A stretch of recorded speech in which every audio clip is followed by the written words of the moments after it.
బాపట్ల ఎమ్మెల్యేకి సంబంధించి ఒక ఫోటోని సాక్షి హైలైట్ చేసింది. ఇది యాక్చువల్గా నెగిటివ్గా ప్రొజెక్ట్ చేసింది. పార్టీ కార్యక్రమాలకు అధికారిక కార్యక్రమాలకు మధ్య సరిహద్దులు టీడీపీ ఎమ్మెల్యేలు చెరిపేస్తున్నారు. పార్టీ కార్యాలయానికి అధికారులను రప్పించి తమ దర్పాన్ని ప్రదర్శిస్తున్నారు. ఎమ్మెల్యేలకు భయపడి అధికారులు కూడా జీ హుజూర్ అంటున్నారు. తాజాగా బాపట్ల ఎమ్మెల్యే వేగేశ్న నరేంద్ర వర్మ ప్రజా దర్బార్ కార్యక్రమాన్ని జిల్లా టీడీపీ కార్యాలయం నిర్వహించారు. ఈ కార్యక్రమానికి బాపట్ల మున్సిపల్ కమిషనర్తో పాటు ఇన్ఛార్జ్ తహసీల్దార్, పలువురు రెవెన్యూ, మున్సిపల్, ఇతర శాఖల అధికారులు, సిబ్బంది హాజరయ్యారు. పార్టీలకు అతీతంగా ప్రజలందరూ పాల్గొనాల్సిన కార్యక్రమాన్ని టీడీపీ కార్యాలయం నిర్వహించడం మీద విమర్శలు వెలువెత్తాయి. అలాగే పార్టీ కార్యాలయం నిర్వహిస్తున్న కార్యక్రమానికి అధికారులు హాజరవడం కూడా వివాదాస్పదంగా మారిందన్నాడు.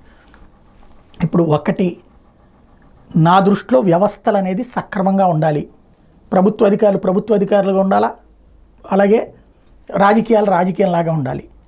సరే, ప్రజల చేత ఎన్నికైనటువంటి ప్రజాప్రతినిధులు చెప్పినప్పుడు చేయడంలో తప్పులేదు. చట్ట విరుద్ధంగా చేయకూడదు, లేదా ప్రజాస్వామ్యానికి భిన్నమైనటువంటి ధోరణిలో పోకూడదు. ఇది ఒక ఆస్పెక్ట్. రెండవ ఆస్పెక్ట్ ఏంటంటే, పార్టీ కార్యాలయంలో ఇంకోటి, ఇవాళ ఉన్న పరిస్థితుల్లో సచివాలయాలు లేవు, వాలంటీర్లు లేరు కాబట్టి ప్రజలకి చాలా ఇబ్బంది ఎదురవుతుంది. ఎక్కడికి వెళ్ళాలి అన్నప్పుడు వాళ్ళకి 1,00,000 సమస్యలు ఉంటాయి. కాబట్టి ఇప్పుడు ఈ వర్మగారి పద్ధతి పార్టీ కార్యాలయంలో కాకుండా శుభ్రంగా తన కార్యాలయంలో, అంటే ఎమ్మెల్యే కార్యాలయంలో కూర్చుని వీళ్ళని పిలిపించుకుంటే తప్పు లేదనినే కదా వీళ్ళు చెప్తున్నది.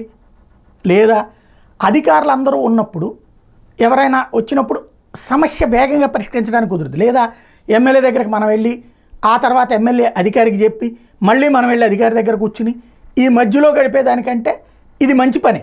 కాకపోతే ఇది ఆయా అధికారులు ఒకప్పుడు కోడెల శివప్రసాద్ చేసేవారు ఇట్లాంటి పని. దానివల్ల నరసరావుపేటలో ఆయన మంచి నాయకుడు అయ్యారు. అయితే దాని తర్వాత కొంతమంది కార్యకర్తలు మిస్యూజ్ చేయడం వలన ఆయనకి బ్యాడ్ నేమ్ వచ్చింది. ఆ తర్వాత ఓటమి పాలవుతొచ్చారు. ఇది ఓ రకంగా ఏంటంటే పులి సవారీ లాంటిది. పులి మీద ఉన్నంతసేపు హీరోయిజం కనబడుద్ది, దిగినా తినేస్తుంది, పడ్డా తినేస్తుంది. కాబట్టి ఈ సవారీ జాగ్రత్తగా నడుపుకోవాల్సినటువంటి అవసరం అయితే ఉంది.